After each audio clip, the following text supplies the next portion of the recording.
সংবর্ধনা জানাতে। আপনারা একটু হাততালি দিন প্রত্যেককে।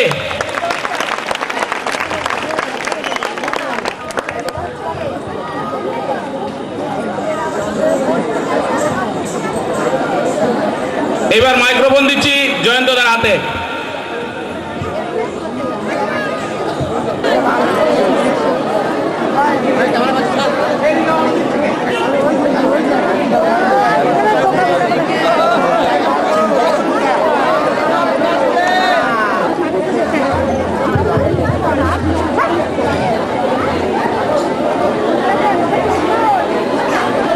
সবাইকে শুভ বিজয়ার প্রীতি শুভেচ্ছা জানিয়ে আমি আমার অনুষ্ঠান শুরু করছি। এই স্কুলের মালি থেকে হেডমাস্টার ভয়ে ততষ্ট থর করে কাঁপছে। তা প্রত্যেক স্কুলে প্রত্যেক ক্লাসে একটা করে বদমাইশ ছেলে থাকে। তা হরি একটু বদমাইশ ছেলে, হেডমাস্টার মশাই একটা হরি সর হরি এলো বলে বলুন স্যার তোর কালকে ছুটি। হ্যাঁ সবাই কেন স্কুল, আমার কেন ছুটি? বলে হ্যাঁ তোর কালকে ছুটি, কালকে তোকে আসতে হবে না। হরির কিন্তু কিউরিসিটি বেড়ে গেল। ও কিন্তু তারপরের দিন সকাল সকাল স্কুলে এসে প্রথম বেঞ্চিতে বসে পড়েছে। ইন্সপেক্টর যথারীতি এসেছে, সমস্ত মাস্টার মশাইকে নিয়ে ঢুকবি ঢুক ক্লাসরুম থেকে সোজা একদম ক্লাসরুম থেকে টিচার রুম দেখা যাচ্ছে। ক্লাস 8-এর ঘরে ঢুকে পড়েছে। হরিকে প্রথম বেঞ্চিতে বসে থাকতে দেখে হেডমাস্টার বলছে বাবা তুই এসেছিস, ওট ওট ওট আবার সামনে বসেছিস, পেছনে যা পেছনে আ। হরি টুক টুক করে পেছনে চলে গেছে। ইন্সপেক্টর এসেছে, টেবিলের ওপর এক গ্লাস কাঁচের গ্লাসের জল ছিল। বলছে আচ্ছা এটা কিসের ক্লাস? বললো স্যার ওটা অঙ্কর ক্লাস। সবাই বলছে বাবা বাবা বাবা অপূর্ব অপূর্ব, আচ্ছা একটা অঙ্ক বলো একটা। এই যে দেখছো কাঁচের গ্লাসের এক গ্লাস জল, আমার হাত থেকে পড়ে গেল গ্লাসটা, টুকরো টুকরো হয়ে গেল। আমার বয়স কত? পাশে অঙ্কের মাস্টার মশাই মনে মনে ভাবছে বাপের জন্মে এরম অঙ্ক শুনিনি। ফার্স্ট বয় সেকেন্ড বয় সব মাথা নিচু করে বসে আছে। হরি কিন্তু পেছন থেকে হাত তুলে দিয়েছে। অঙ্কের মাস্টার বলছে হরি হাত নামা, আমি অঙ্কে মাস্টার ডিগ্রি আমি পাচ্ছি না, তুই হাত তুলে দিয়েছিস, হাত নামা হাত নামা। হরি কিন্তু হাত তুলেই আছে। ইন্সপেক্টর বললো তুমি পারবে? বললো হ্যাঁ স্যার পারবো। বলছে বলো আমার বয়স কত? বললো স্যার আপনার বয়স 50। অ্যাকুরেট, কি করে বললে? বললো স্যার আমার বাড়ির পাশে ভবা পাগলা বলে একটা পাগল আছে, হাফ পাগল, তার বয়স 25, আপনি ফুল পাগল, আপনার 50 হতেই হবে। হেডমাস্টার ধাপ করে আসলেন, যা। তা আমি বর্ধমান হাওড়ার মেল লাইনের ডেলি প্যাসেঞ্জার, সবাই জানে। এখানে অনেক পরিচিত আমার বন্ধু বান্ধব আছে। তো অনেকের সঙ্গে আলাপ হয়। এক ভদ্রলোকের সঙ্গে আলাপ হলো। ভদ্রলোক এই কথা সে কথা জিজ্ঞেস করতে করতে বললো আচ্ছা আপনি তো ডেলি প্যাসেঞ্জার, মানে না প্যাসেঞ্জার নয় প্যাসেঞ্জার। বলো একই হলো। আচ্ছা আপনার জীবনে কোনোদিন ট্রেন দুর্ঘটনা ঘটেছে? আমি লাফিয়ে উঠলাম, হাঁপাচ্ছি। বলছেন কি মশাই? আমার জীবনে যা ট্রেন দুর্ঘটনা ঘটেছে অন্য কারোর জীবনে সেরকম হয়নি। বলছে কিরকম কিরকম দাদা কিরকম? কিরকম বলছেন কি? এখনো তার জের আমি বুকে করে নিয়ে ঘুরে বেড়াচ্ছি। বলছে কিরকম? বর্তমানে যিনি আমার স্ত্রী তার সঙ্গে প্রথম আমার ট্রেনেতেই আলাপ, ওইটাই আমার বড় দুর্ঘটনা। তো গোপিন্দা আমার মিরাক্কেল একটা নেম ছিল গোপিন্দা। গোপিন্দা রাস্তা দিয়ে যাচ্ছে, শিলেখা মিত্র জিন্সের প্যান্ট আর গেঞ্জি পরে দাঁড়িয়ে আছে। গোবিন্দা হাঁ করে তাকিয়ে আছে, দেখতে দেখতে যাচ্ছে, দেখতে দেখছে না, ধপ করে ট্রেনে পড়ে গিয়ে পাটা গেল মুচকে, খোঁড়াতে খোঁড়াতে খোঁড়াতে খোঁড়াতে বাড়ি গেল। বৌদি বলে হ্যাঁ গো হলো কি? বললো দেখো না রাস্তা দিয়ে যাচ্ছিলাম না, হেঁটে নিয়ে পড়ে গেলাম। বললো দেখে যেতে পারো না? বললো দেখতে গিয়েই তো পড়লাম। তো দাদু এয়ার গানে করে একটা উড়ন্ত বালিহাত ফাটাস করে মেরেছে। বালিহাতটা উঠতে উঠতে ধাপ করে পড়েছে পাশের বাড়ি চিন্টুর বাগানে। চিন্টু সেখানে ব্যায়াম করছিল।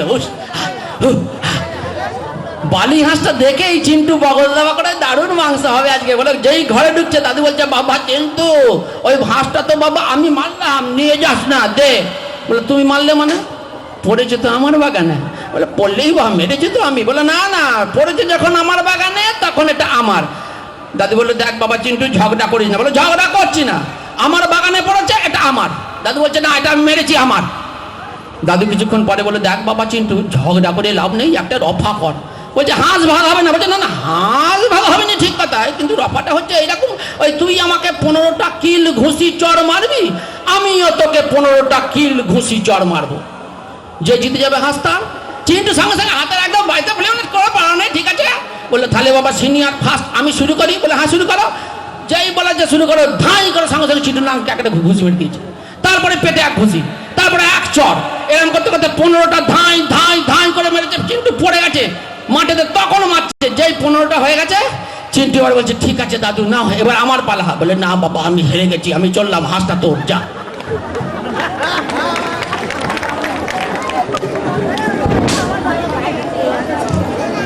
তো দাদু দিদিমাকে নিয়ে ডাক্তারখানা গেছে।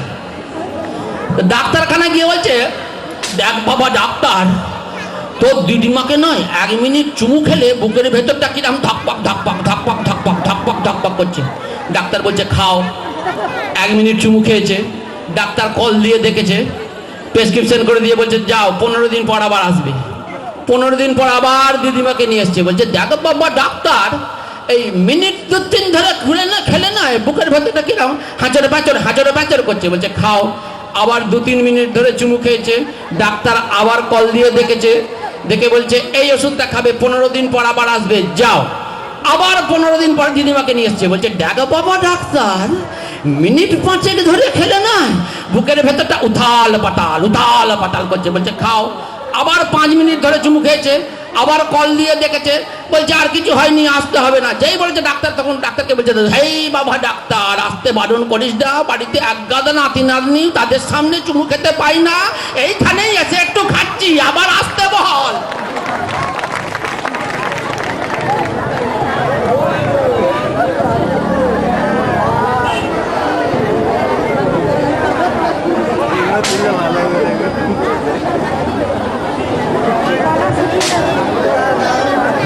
আমি যে গ্রামে থাকি, শম্ভু কাকা মাছ বিক্রি করে সকালবেলায়, দাড়ি পাল্লা নেই, হাতে ওজন, অ্যাকিউরেট ওজন, কোন রকম মানে মারপ্যাঁচ নেই। এটা 700 গ্রাম তো 700 গ্রামই হবে, এটা 1 কিলো তো 1 কিলোই হবে, এটা 1200 তো 1200ই হবে।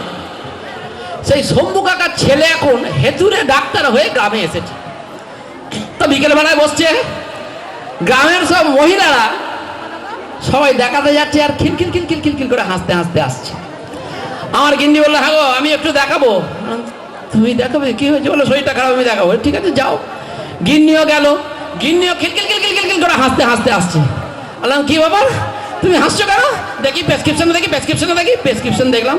ও মা, প্রথমেই দেখছি ওজন। আলো সে কি?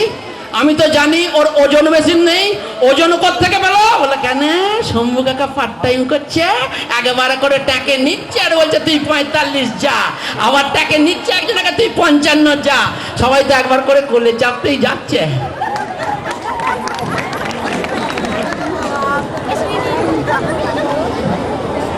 তো গোপিন্দা মাছ ধরতে গেছে। বলো জানিস, চিন্টুকে বলছে উফ কি মাছ ধরতে গেছিলাম, তোকে কি বলবো চিন্টু, হ্যাঁ মাছ একখানা লাগিয়েছিলাম রে, কো কো কো করে টানছে। আর পুকুরের পাড়ে বৃদ্ধ বনিতা যুবতী ভদ্রমহিলা ভিড়াক্কান্ন মাছ টানছে, কো কো কো কো, খাস করে খুলে গেল। সবাই ছ্যা ছ্যা ছ্যা ছ্যা করে চলে গেল। হ্যাঁ গো গোবিন্দা, মাছ খুলে গেল তো লোকে হায় হায় করে যাবে, ছ্যা ছ্যা করে গেল কেন? বলে না রে আমার লুঙ্গিটা খুলে গিয়েছিল।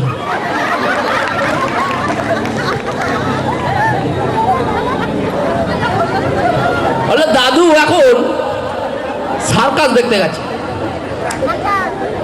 তো বাঘের খেলা দেখানো হচ্ছে সার্কাসের ভেতরে, খাঁচা দিয়ে ঘেরে একটা যুবতী মেয়ে বাঘের খেলা দেখাচ্ছে।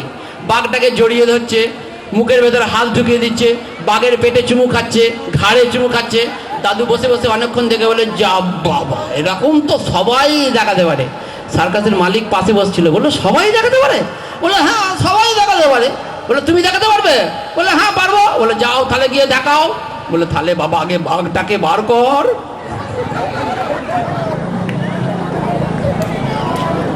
তা চুল্লু টুডু এখন সুন্দরবন যাচ্ছে। তা সুন্দরবন যাচ্ছে চুল্লু টুডু কোন হারার জন্য? তুই সুন্দরবন যাচ্ছিস, জানিস সেখানে কি আছে? বলে কি আছে? সেখানে রয়্যাল বেঙ্গল টাইগার আছে। বলে হ্যাঁ তা তো আছে। আচ্ছা চুল্লু, তুই তার সুন্দরবনে ঘুরছিস, তোর সঙ্গে যদি রয়্যাল বেঙ্গল টাইগারের দেখা হয়ে যায় কি করবি? বলে কি করবো? বললো বাঘের চোখের দিকে চেয়ে থাকি। বলছিস কি নিয়ে বাঘের চোখের দিকে চেয়ে থাকবো? বলে হ্যাঁ তুইও বাঘকে দেখছিস, বাঘও তোকে দেখছি, তুইও বাঘকে দেখছিস, বাঘও তোকে দেখছি।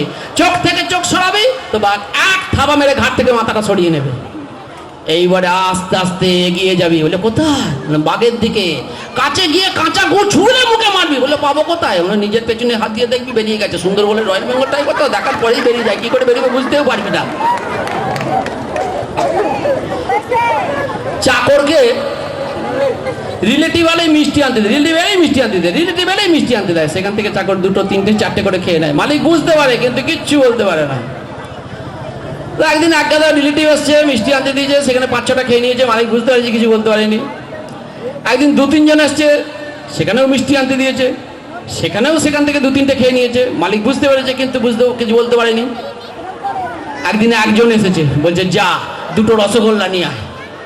চাকরটা 2টো রসগোল্লা নিয়ে এসছে। মালিক খুলে দেখছে 2টো রসগোল্লা আছে। বলে কি রে, আজকে তো খেতে পারিস নি? বলে খেতে না পেরেছি তো কি হয়েছে, পুরো চুষে নিয়েছি, কিচ্ছু রস নেই, যা।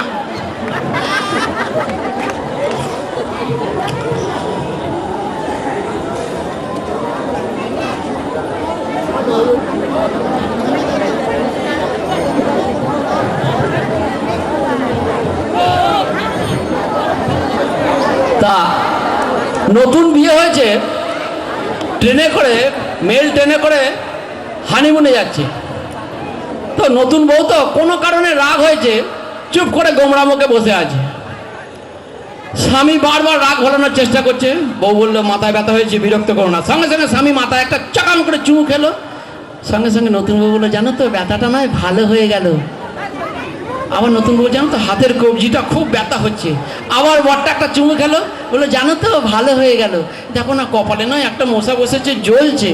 আবার একটা চুমু খেয়েছে, বলছে জানো ভালো হয়ে গেল। ওপর থেকে একজন দেখছিল, ঝপ করে লাভ মেরে বলছে ভাই আমার অর্থ আছে, একবার ট্রাই নেবে?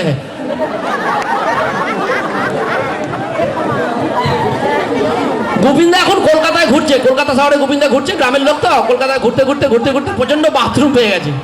তা শুনেছে কলকাতার লোক, কলকাতার পুলিশ এদিক ওদিক বাথরুম করলে কান চেপে এক চড় মেরে 500 টাকা ফাইন নিয়ে নেবে। তা কি করবে, প্রচন্ড বাথরুম পেয়ে গেছে, থাকতে পারছে না, ফোঁটা ফোঁটা শুরু হয়ে গেছে। তাড়াতাড়ি করেছে কি একটা ব্যাগের দোকানে ঢুকে পড়েছে। দাদা একটা ব্যাগ দিন তো, তাড়াতাড়ি একটা ব্যাগ দিন, ব্যাগ দিন, ব্যাগ দিন। ব্যাগ দিয়ে দিচ্ছে। বলছে কত দাম? বলছে 100 টাকা। ব্যাগের ভেতরে যে খড়টরগুলো থাকে সেগুলো ফেলছে, কাগজ কিছু ফেলতে হবে না, যা আছে ব্যাগ সব দিয়ে দিন। তাড়াতাড়ি ব্যাগটা নিয়ে 100 টাকা দিয়ে একটা বাস যাচ্ছে, বাসের উপর উঠে থাপ করে বসে পড়েছে। বসে পড়েই ব্যাগটাকে কোলে রেখে চোখটা বন্ধ করে যাচ্ছে। ব্যাগের একটা বাসের একটা প্যাসেঞ্জার না কিছুক্ষণ গোবিন্দের দিকে তাকিয়ে বলো ও দাদা আপনার ব্যাগের ভেতরে না জলের বোতলটা বোধহয় উল্টে গেছে। বললো না দাদা ছিপিটা ঢিলা আছে, জলটা পড়বে, পড়তে দিন, বাধা দেবেন না।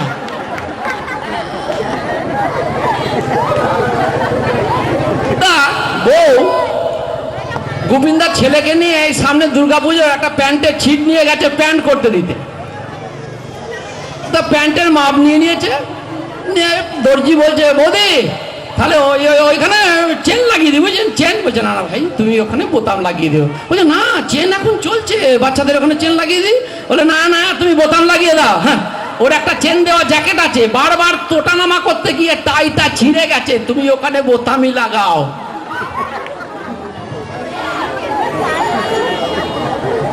তা সামনে দুর্গাপুজো, আমি আমার ছেলেকে নিয়ে আমার শ্বশুরমশাই একটা জামা ছিট দিয়েছে, মাপ দিয়ে তৈরি করা দেখেছি, ছেলেকে নিয়ে গেছি।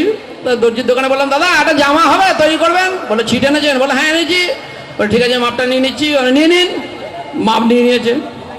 কিছুক্ষণ পরে বললাম দাদা একটা কথা জিজ্ঞেস করবো? বলছে হ্যাঁ বলুন। বলছে কিছু ছিট বাড়বে? বলে হ্যাঁ বাড়বে। এখানে কি হবে? না ছেলেটার একটা জামা হবে।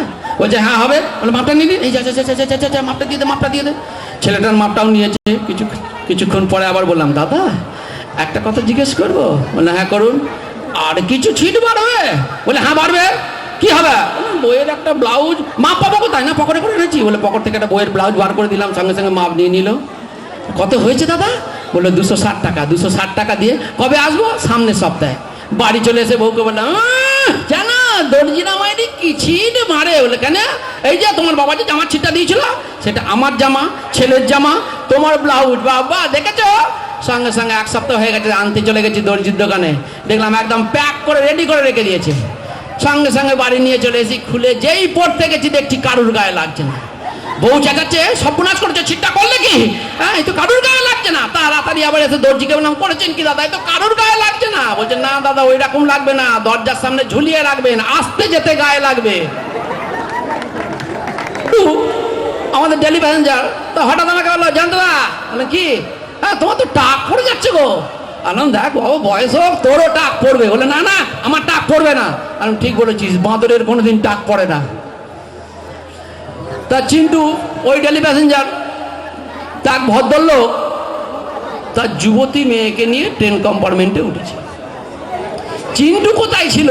হঠাৎ সেই চ্যানেলে ঢুকে গিয়ে নখ কামড়াচ্ছে আর মেয়েটার দিকে তাকাচ্ছে আর ফিকফিক ফিকফিক করে হাসছে। ভদ্রলোক বুঝতে পেরে গেছে।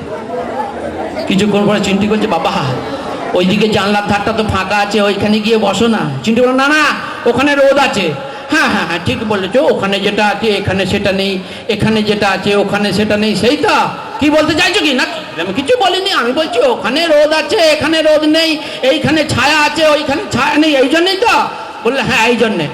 সঙ্গে সঙ্গে ভদ্রলোক রেখে বলছে, এরপরে এইখানে ছায়া থাকবে না। বলে মেয়েকে বলছে, আয় ছায়া নাববি, হয় উত্তরপাড়া এসে গেছে। বলে, ছায়াকে নিয়ে হুস। তার ভদ্রলোকের ক্যান্সার হয়েছে। তা ক্যান্সার যখন হয়েছে, বারবার বন্ধুরা দেখতে আসছে। সব বন্ধুকেই বলছে, বন্ধু বলছে, হ্যাঁ রে কী হয়েছে? বলে, বলছি না ভাই আমার এইডস হয়েছে। সব বন্ধু, হ্যাঁ রে কী হয়েছে? আমার এইডস হয়েছে। আর এক বন্ধুকে, তোর কী হয়েছে? বলে, আমার এইডস হয়েছে। ছেলে রেখে বলছে, ও বাবা সবাইকে এইডস হয়েছে বলছো কেন? বলছে, বাঁদর ছেলে, আমি মরে গেলে তোর মাকে যদি কেউ বিয়ে করতে না পারে সেই জন্যই বলছি এইডস হয়েছে।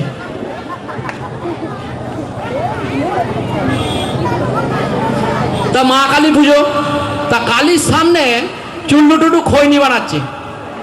খৈনি বানাতে বানাতে যেই ঝেড়েছে, সঙ্গে সঙ্গে মা কালী সাঁটি একটা চড় মেরেছে। চুল্লু টুডু, মা তুমি আমায় মারলে? বলে, মারবো না, বাঁদর ছেলে, এখানে খৈনি যাচ্ছিস, ওর খৈনি ধুলো যদি বাবার নাকে যায় আর বাবা যদি হাঁচে, তাহলে আমি ব্যালেন্সটা রাখতে পারবো?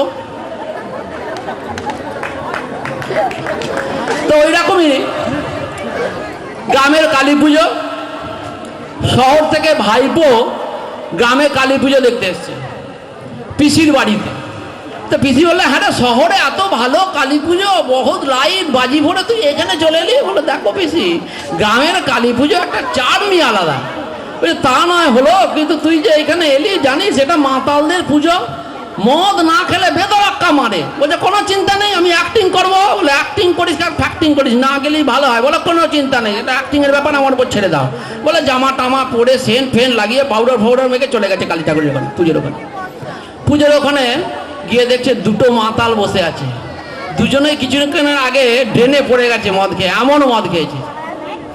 ভাইপো এসে মা কালীর সামনে দাঁড়িয়ে, মা মারে তোর অদম ছেলে, মা ক্ষমা করে দে মা।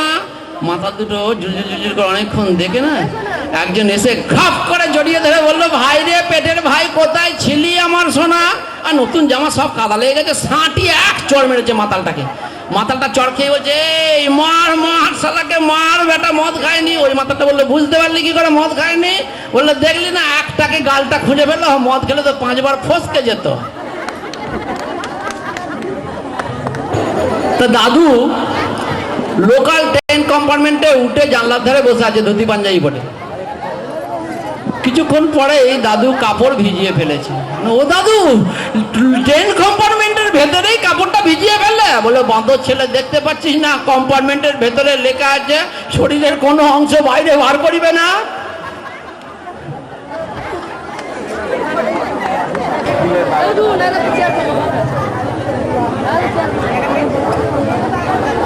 তা গোবিন্দা অফিস থেকে বাড়ি এসেছে, বৌদি সঙ্গে সঙ্গে বললো, শোনো ঘরে বিস্কুট নেই, বিস্কুট নিয়ে এসো। এ কি গো, এই কিছুদিন আগে এক গাদা বিস্কুট নিয়ে এলাম, শেষ হয়ে গেল?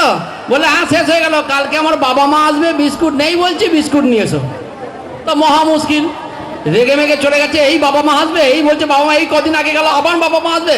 বলছে, দেখো আমার বাবা মা আসবে, তোমার তাতে কি, বিস্কুট নেই, বিস্কুট নিয়ে এসো। গোবিন্দা সোজা চলে গেছে বিস্কুট আনতে। বাজার থেকে এত লেরো বিস্কুট নিয়ে এসছে। গোবিন্দার বউ লেরো বিস্কুট দেখেই রেগে বলছে, হ্যাঁ গো তুমি এত নিষ্ঠুর, হ্যাঁ এই লেরো বিস্কুটগুলো নিয়ে এলে, ওদের দাঁত নেই, খাবে কি করে? বলে, কোনো অসুবিধা নেই, গরম চাইয়ে কিছুক্ষণ ভিজিয়ে রাখবে, নরম পান্তুয়ার মতন হয়ে যাবে, চপ চপ করে খেয়ে নেবে। বলে, হ্যাঁ গো তুমি এত কঠিন, এই কঠিনটা ওদের আমাকে ওরা যে কঠিনটা দিয়েছে একবার দেখো, কোনো কিছু তো ভিজে নরম হচ্ছে না।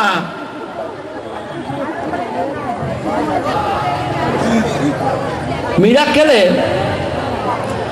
যে যোগগুলো বলেছি তার ভেতরে সব থেকে ভালো আমার একটা সানাই বাজানো আছে নাকে, সেইটা আমি বাজিয়ে এখন শেষ করব। কি করে দেবেন? যদি ভালো লাগে হাততালি দেবেন। খুব কষ্ট, তবু চেষ্টা করব, দেখব ভালো লাগাতে পারি কিনা।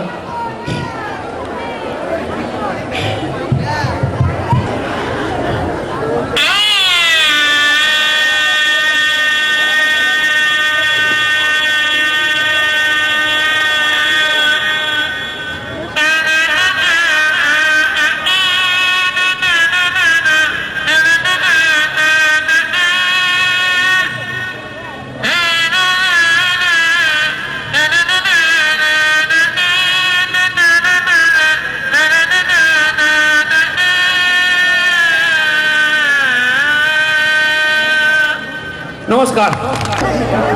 ভালো কথা বললে ছবিটা উঠবে তাহলে তো।